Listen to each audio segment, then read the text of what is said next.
In the first part of this talk, I will give you an overview of bioimage analysis. Computers are great for many things, but object recognition isn't one of them, which is why contextual puzzles like this are used to confirm that you're human online. While it is obvious to us which squares have traffic lights, a computer needs help translating binary digits or bits, which can be 1 or 0, into objects. And this is important to understand in terms of bioimage analysis, as you will see later. The goal in bioimage analysis is obtaining quantifiable information from microscopy images. For example, in these two images, you can visually tell that there is a difference between the control and the treated cells. But how can we describe this difference computationally and measure it? An example of how we might measure roundness is by working out the ratio of length by width.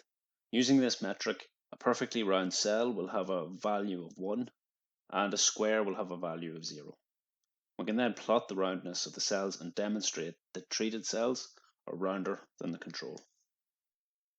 In this talk, I will cover the general workflow involved in bioimage analysis, including what is required to generate suitable data for your image analysis. In many cases, researchers want to analyze images after acquiring them, only to find out that the images that they have acquired are not suitable for quantification. So I will cover the steps needed to generate images with good enough quality to properly carry out the analysis and end up with good results. Quantification should actually be the last part in the bioimage analysis workflow. The first step is to plan quantification and determine what needs to be measured. Then decide on a suitable imaging technique to carry this out, and your sample preparation will then be determined by the measurements you want to make and the microscope you are using. This planning should be done before the experimental aspect, which includes the acquisition and the eventual quantification. Now let me give you an example of this workflow. Let's say you want to measure the colocalization of two proteins in the mitochondria. Because the target structure is small and we want to measure colocalization, super resolution is probably the best option. This informs our sample preparation, and because we're doing super resolution, we're going to need a monolayer of cells. We will also need a negative control with no colocalization and a positive control with a high degree of colocalization. When the planning is complete, we can then carry out the experiment and begin acquiring our images and doing the analysis. So now let's consider a different scenario where we did not use the correct instrument and we did not have sufficient resolution to image the objects of interest. Then we would get images that do not resolve the objects of interest, in this case the mitochondrial proteins, and we would get the wrong result for our colocalization analysis.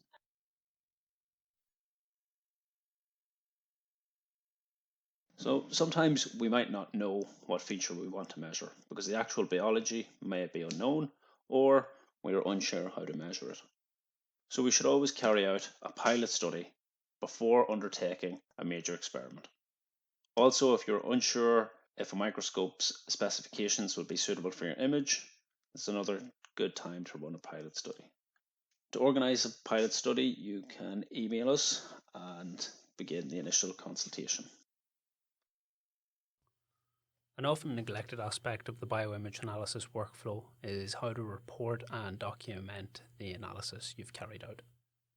As you process your images, you should be recording what you're doing in a lab book or saving templates and settings depending on the program. This is important for two main reasons. The first is reproducibility and the ability to consistently perform the analysis. And the next is publishing or writing up this part of your research, where you will need to provide detailed information. I will discuss this topic a little bit more later in the talk. A final point I'd like to make is to try and start your image analysis as soon as you can after acquiring your data.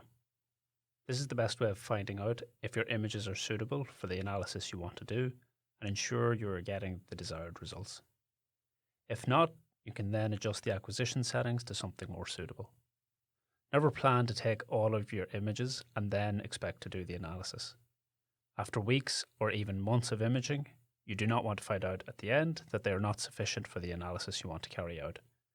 The only solution then may be to image them again or scrap that part of your research.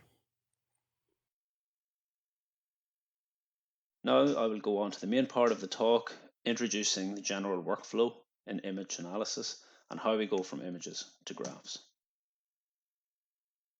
So let's say we have a raw image like this. Generally, the workflow will involve pre-processing to correct for defects and improve the image quality. Object segmentation, where we will identify the features we want to measure or define regions of interest. And finally, we will carry out measurements and do the data analysis. I will go through each of these steps in more detail in the following slides.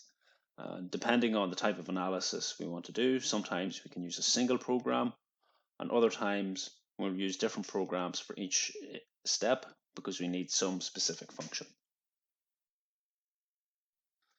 There are many programs available for image analysis. Unfortunately, this search engine and database were developed by the Network of European BioImage Analysts, which curates information about a wide range of programs.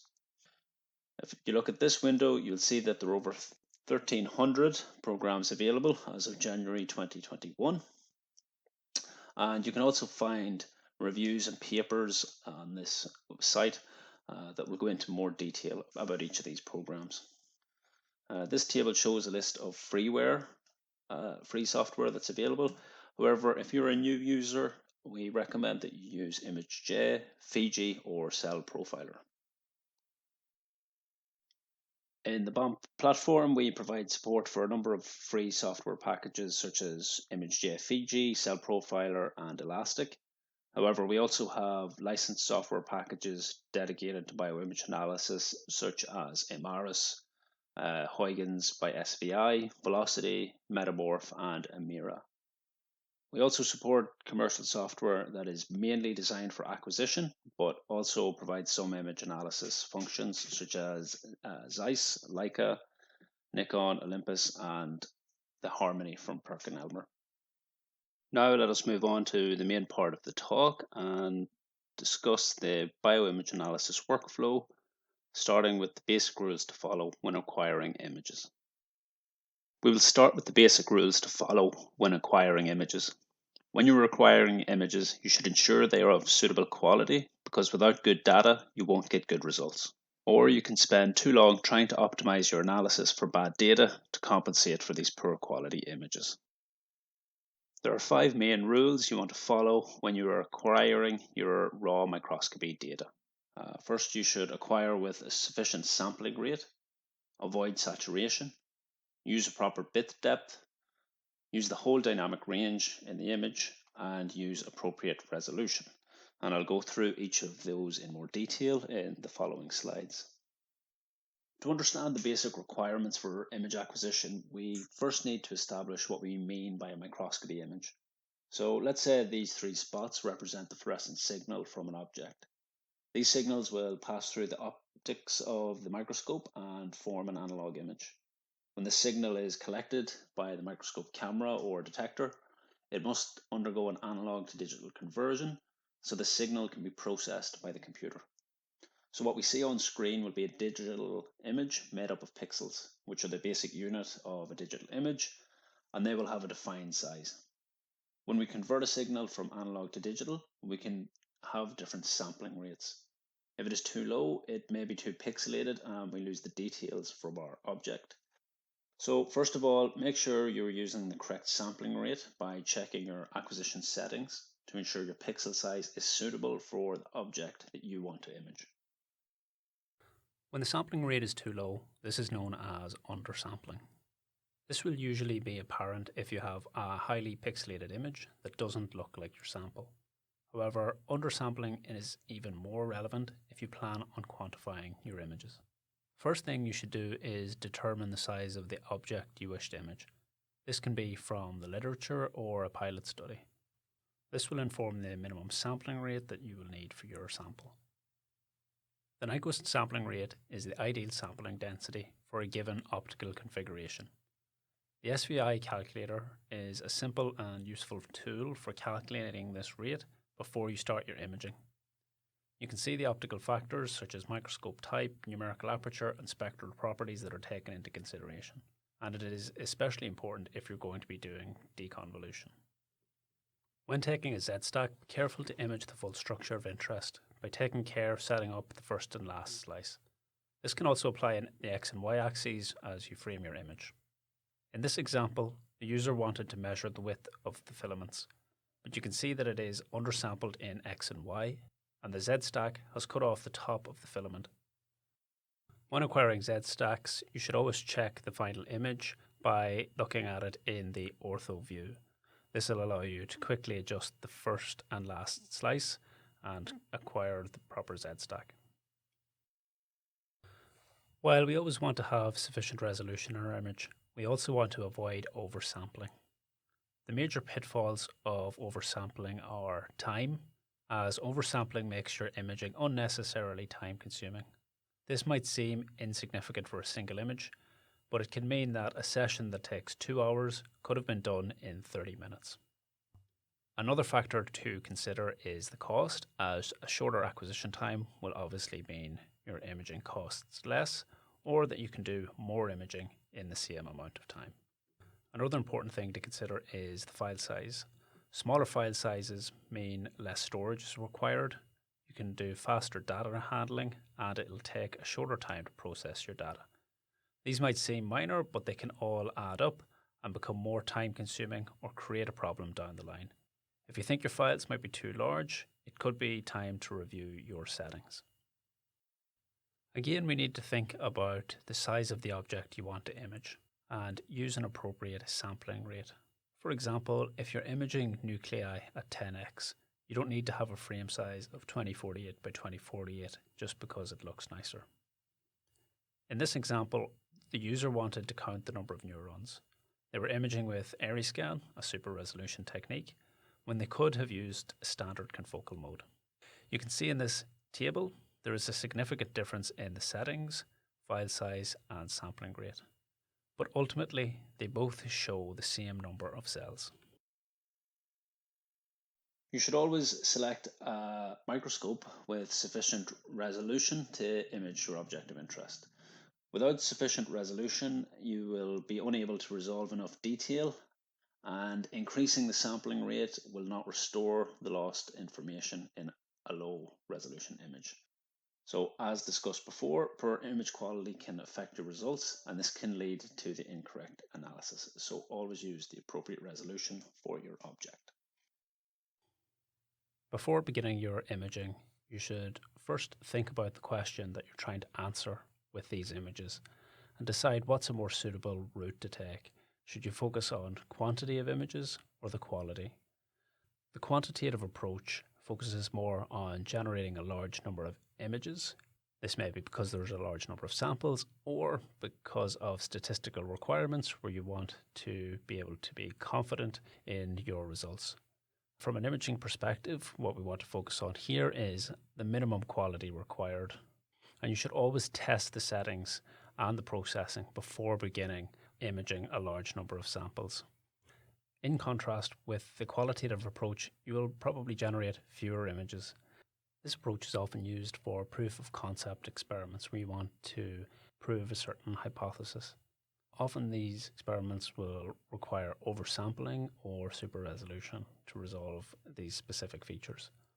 A good example here would be if you have some complex structural analysis that requires high resolution, but it's not feasible to do this in large numbers. Another time when the qualitative approach is appropriate is when you simply want an image that looks really nice. This could be for a paper or presentation, but that visualization can often be key in telling the story behind your project. It's also important to note that you can combine the quantitative and qualitative approach, so you're not tied in to one or the other.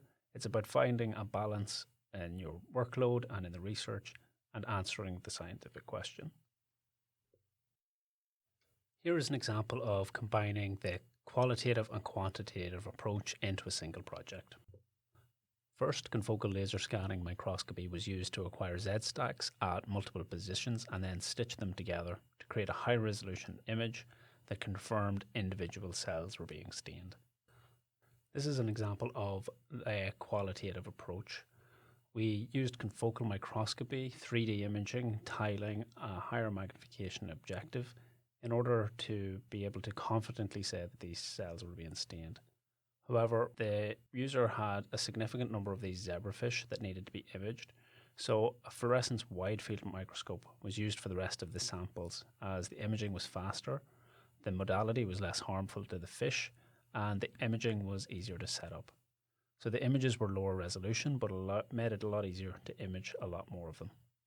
And the key thing is that the wide field images were still suitable for the follow-up analysis. However, the confocal images were needed at the start to confirm the staining was successful.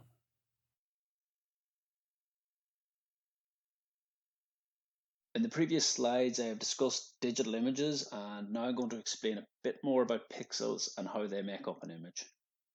Another way to think about an image is not something consisting of shape, intensity, and color, but as a matrix of individual values.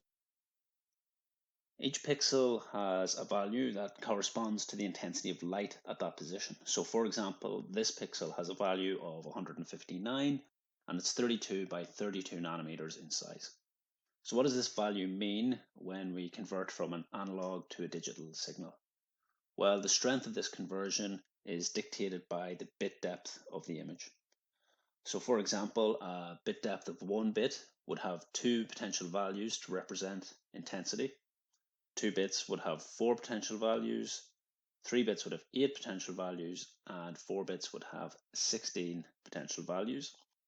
At 8 bits, the signal can be broken down into 256 potential values, which is enough portions for the human eye to view it as continuous tone. And this is why 8-bit is a common bit depth for saving images. Now, this is good enough for visualization, but for quantification, you may want to switch to a 12 or 16-bit image. With a higher bit rate, we can better interpret the differences in intensity between pixels. In this diagram, you can see that all of the pixels look the same, regardless if they're 8 or 16-bit. But when we measure the intensity values at those positions, you can see that there's a significant difference. So by having a larger bit depth, we can make much more precise measurements in our images. Now let's take a look at the intensity profile of our images. This is an 8-bit image where each pixel has a potential value from 0 to 255. And now if we plot how many pixels there are for each intensity value, so for example, this pixel has a value of 0, etc., then we can present the image data as a frequency histogram, which is useful for checking the general intensity distribution of the image. In this image, most of the pixels are in the background, but the mid and high intensity values are spread out along the full dynamic range of the image from 0 to 255. However, in this image, it is darker and the histogram is skewed left. This is less informative and the signal is not well separated, which can create an issue in other steps of the analysis. And this is why it's important to use the whole dynamic range. If we try to make the image too bright, then it will be oversaturated and too many pixels will be encoded as having the maximum value, which is not a true representation of the fluorescence signal. So this should be avoided.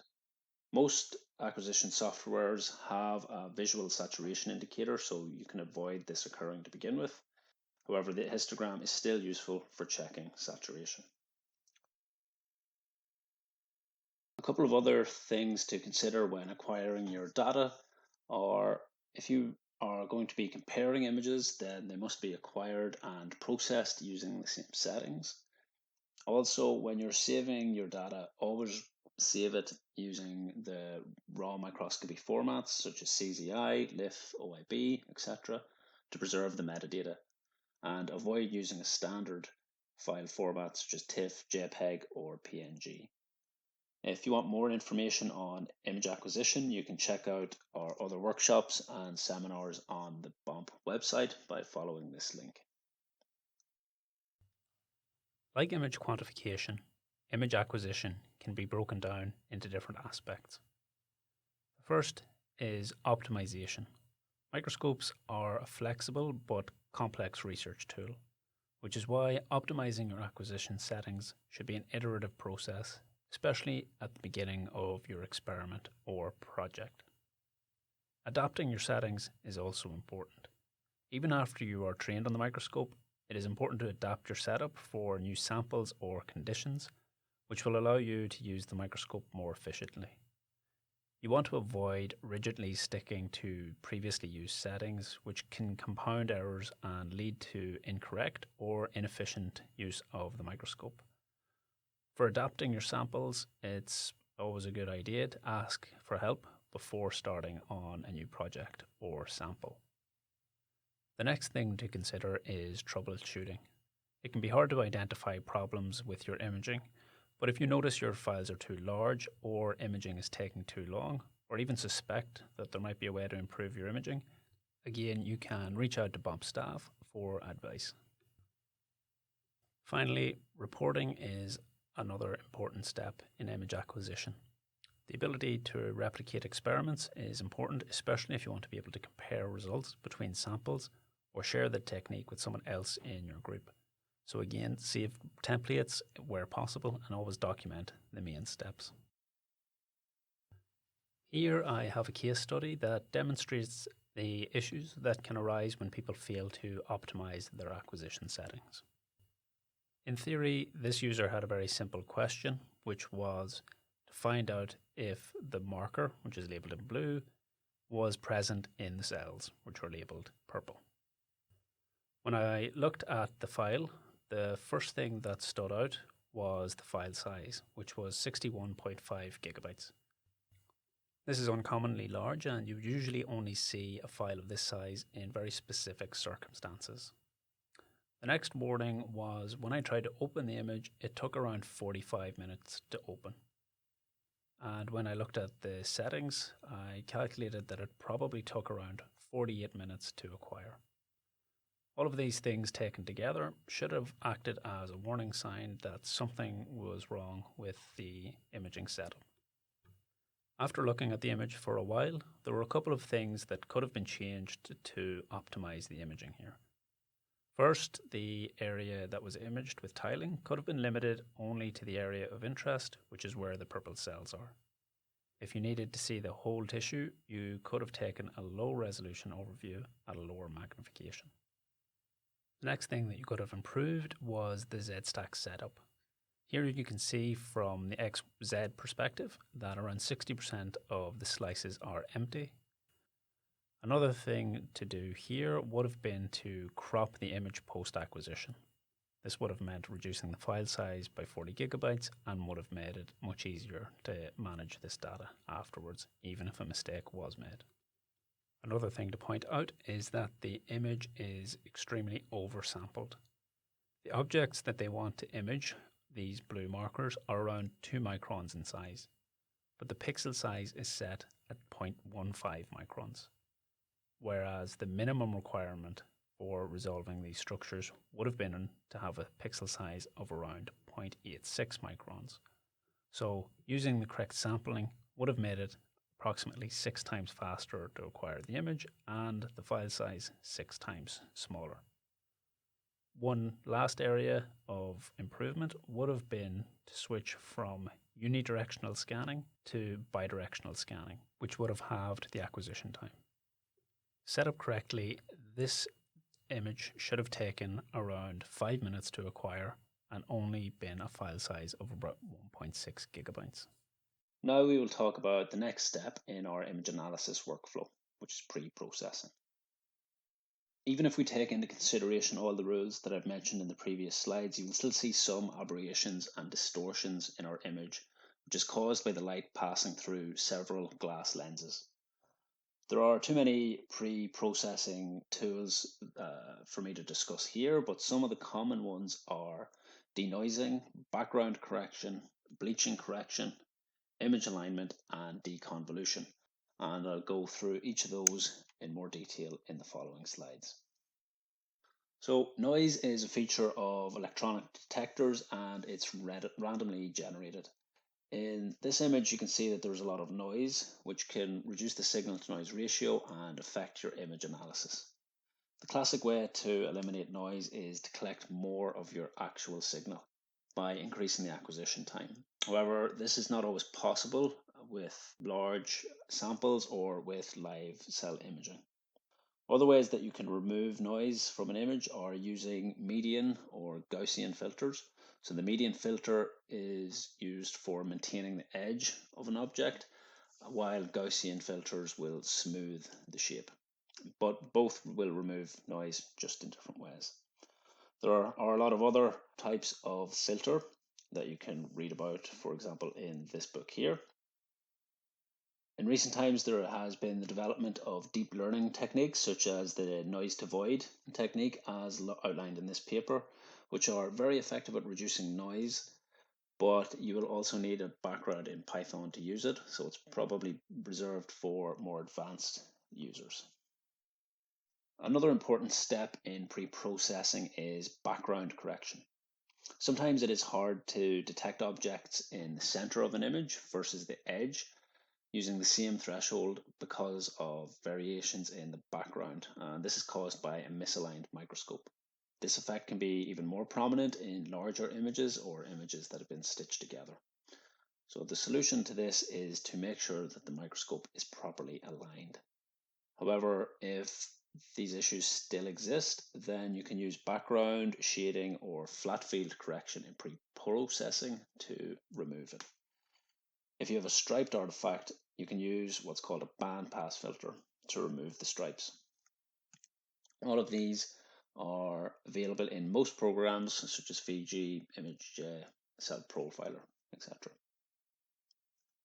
Intensity fluctuations happen in images due to bleaching or lamp jitters, and it can be observed in 3D stacks or in a time lapse. And this can make segmentation difficult. However, there are a few methods to correct it, and again, they're commonly available in a lot of software packages.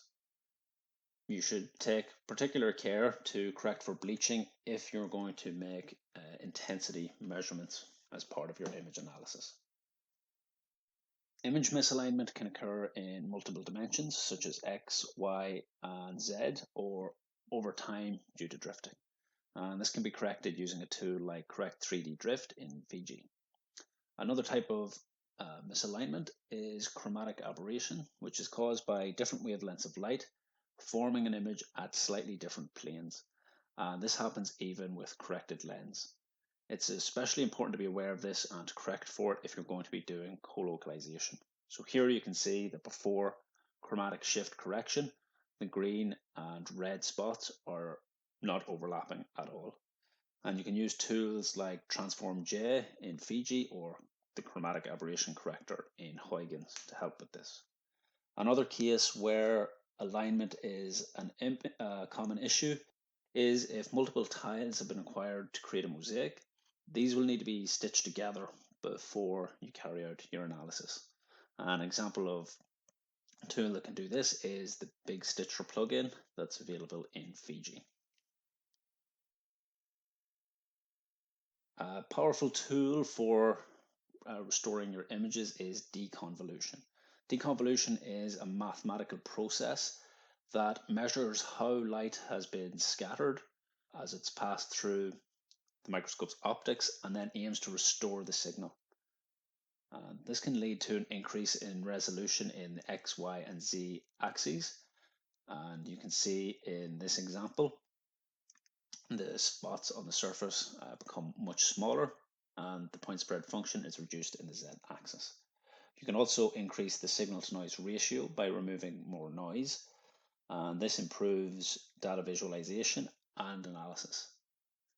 Huygens is available in BOMP, and you can find the workshop information by following this link. The next step in our image analysis workflow is object detection. Object segmentation is done in two steps. First, pixels are separated into background and real signal. And this pixel segmentation results in a binary image. I will introduce 4 approaches to doing this in the coming slides. These include conventional segmentation, machine learning, deep learning, and some other computational methods. When an image has been segmented, we often need additional computational steps called binary processing to help tidy up the binary image.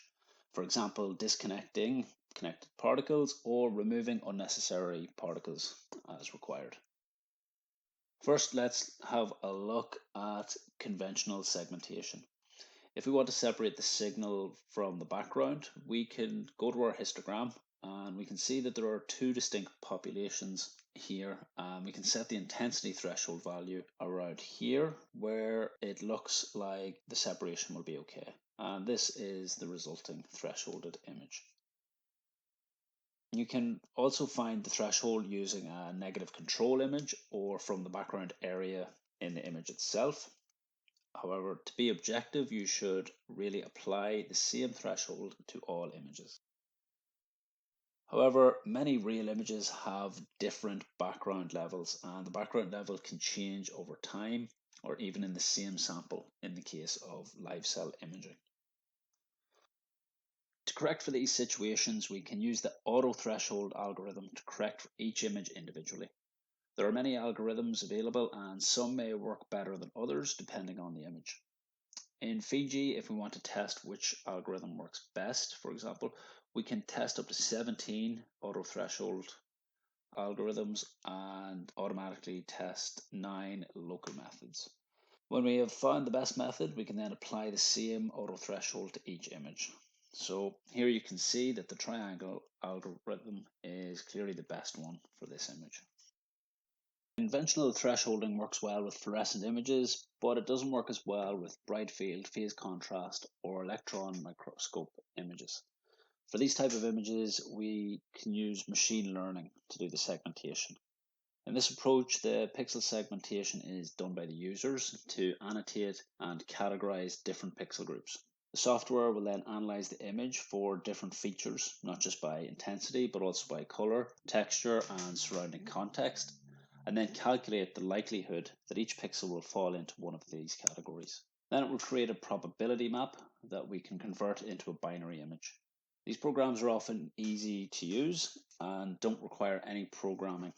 Examples can be found in Harmony, Fiji, and Elastic.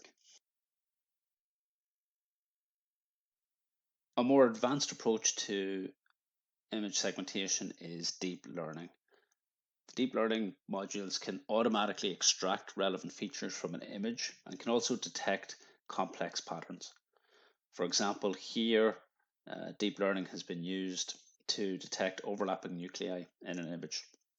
These techniques often use some manual annotation input by the user and then some additional computation to train the software to recognize the desired features. Some examples of deep learning tools are UNet and StarDist in Fiji, UNet in Cell Profiler, or Stringer in Cell Pose.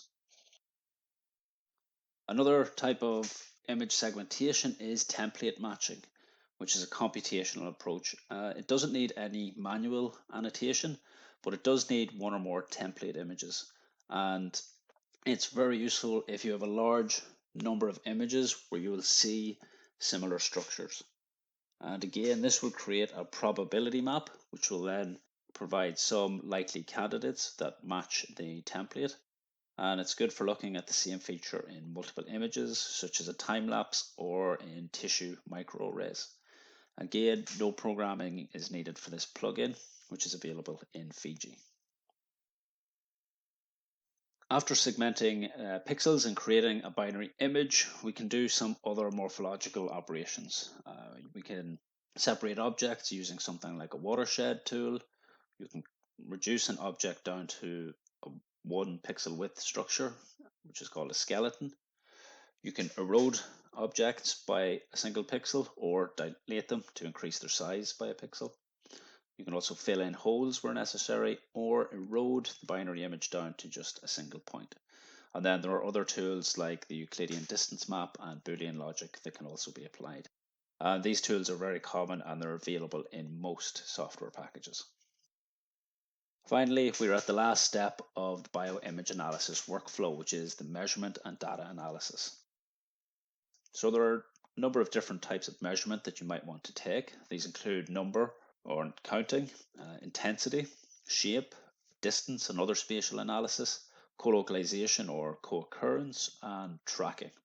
These are the standard categories, and I will discuss them in more detail in the following slides, but there are obviously other measurements that you might want to make. One of the most common measurements that you'll want to make is counting. So this can be in 2D or 3D or over time. The ability to automatically detect and count objects is powerful because it means that you don't have to do this manually. And in many cases, we need to count the number of objects per a specific container. And a container could be a cell, region of interest, or a volume. This allows you to present the counted object as a function of a single container. For example, the number of cells in a measured area, or the number of cells in a region of interest. One measurement that you'll often need to make in fluorescent images is intensity. So if we wanted to compare the brightness between these two images, one way that we could do it is to measure the mean intensity of each nuclei and then compare them. So the mean intensity is the sum of all intensity divided by the area measured. So let's say we measure the mean intensity of each nuclei in these two images and we plot them so that we're comparing the control against the treated population. And what we see is that the treated population has a much higher intensity and has two distinct populations. Apart from measuring the mean value, we can also measure other intensity features such as the minimum, maximum, median, and sum intensity, and the standard deviation, which can be used to quantify other features. In this example, we have two objects that have a similar mean intensity, but we can see that there is a clear difference in the distribution of fluorescence. The cell on the left is smooth, but the one on the right is more granular. If you look at the histogram of each cell, you can see the range of intensity distribution is spread over a greater range on the right, and we can measure such dispersions using the coefficient of variation, which is the ratio of standard deviation to mean intensity. So this measurement can be used to determine the degree of fragmentation or homogeneity in an image. The next common measurement I'm going to talk about is shape. There is a wide variety of morphological measurements you can make when analyzing biological structures, but the most common ones are area in 2D or volume in 3D, or perimeter in 2D and surface area in 3D. In this published example, these two parameters were used to describe the morphology of an object in 3D images using Amaris. So during glial ramification, the processes of the cells grow longer, and this increased length influences the surface area more than it does the volume. So the increased ratio of surface area to volume is an indicator of this morphological change. Another useful shape measurement is convex hull, which measures the minimal polyhedron that covers an object. So one way of visualizing how this works is to imagine an elastic band which has been placed around the outside of the object. A convex hull can be fitted in 2D or 3D and measures the spread of an object. Similarly to the area to volume ratio measurement that was shown in the previous slide, we can also measure how solid or complex a shape is using the ratio of area to convex hull or perimeter to convex hull. If we want to know more about the size of an object, we can measure the minimum bounding rectangle around an object, where we can get the longest side of the rectangle, and you can also use this to measure the aspect ratio, which, as we discussed earlier, is a good indicator of roundness. Or we can measure the Ferret diameter, which will be the longest possible line that can be drawn in that object. And finally, we can look at the angle of an object if direction is important to your analysis. Naturally, when we measure roundness in 3D, we can also measure some other shape descriptors such as sphericity or elongation. If you are working with neurons, it's almost certain that you will need some form of filament analysis. Here I've shown an example of 3D filament analysis done in Amaris, but this can also be done in 2D. When an object is processed as a filament, it can be further classified as branch or spine, and we can also measure branch level, length, or angle. And in this picture, the filaments are color coded based on the branching level. Or we can do shoal analysis, which counts the number of branches per concentric shell. And in this image, the branching points are color coded based on the concentric shell in which they belong. Sometimes users want to measure the distance between objects. If we want to measure neighbor relationships, we can measure the nearest neighbor distance, which is the distance between the centroid of one object to another. And this works well when features are small compared to the distance between them, or objects are small, round, and regular in shape. If objects are large compared to the distance, irregular in shape, or vary in size and orientation, it may be more appropriate to measure the distance between the edge to edge rather than a centroid. And this is done using the minimum separation distance.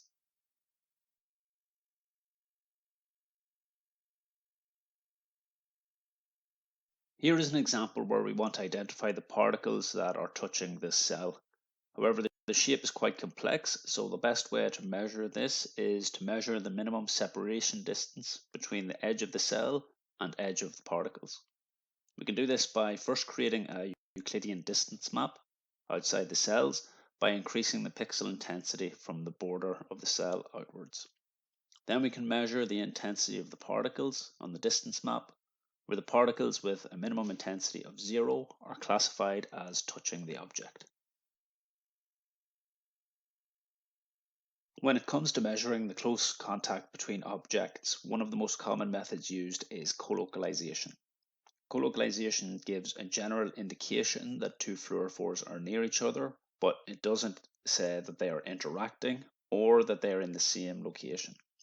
When we measure colocalization, we can measure if there is a relationship between two channels using the Pearson's coefficient, or we can measure if they are generally near each other using something like the Mander's coefficient.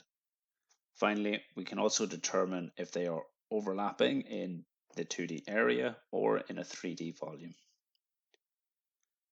As you can see in this example, colocalization is highly dependent on the resolution of the acquisition system. In lower resolution images, you'll find a much higher level of colocalization, and this will give you a false positive. So we need to be careful with planning when we want to measure colocalization, which is why we have a specific workshop on this topic in June using Fiji and Imaris. Finally, we have tracking, where we can use live cell imaging to create a time lapse and track object movement. Some of the things that you can measure are speed, displacement, direction, accumulated distance, straightness, or how long an object has been traveling for. If we were looking at total mobility, displacement would be a good measurement to plot. And in this example, we have shown that the treatment has caused a reduction in cell movement. Or if our interest is in cell development, we can look at cell division and track lineage using tools in Fiji and Imaris. Developing the habit of good reporting for analysis or acquisition has several aims. The first and most important reason is reproducibility.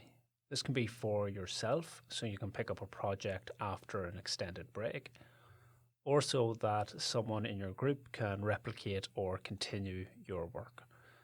At BOMP, we can always help you recreate an old workflow, but this is time consuming and there's always more than one way to achieve a desired output with image analysis, which can also lead to some slightly different outcomes or results. The next reason is knowledge retention, which is often overlooked when it comes to microscopy. But when someone graduates or leaves their role, they often take the knowledge of how those experiments were done with them. And better reporting reduces the burden on the people taking over and means you can avoid starting from scratch with each researcher. The final point is that you will eventually need to document these steps for a paper or a thesis, so it's just better to start now. And this also makes it a lot easier for external users to replicate the analysis using your published work. For reporting, your most important tool will always be your lab book.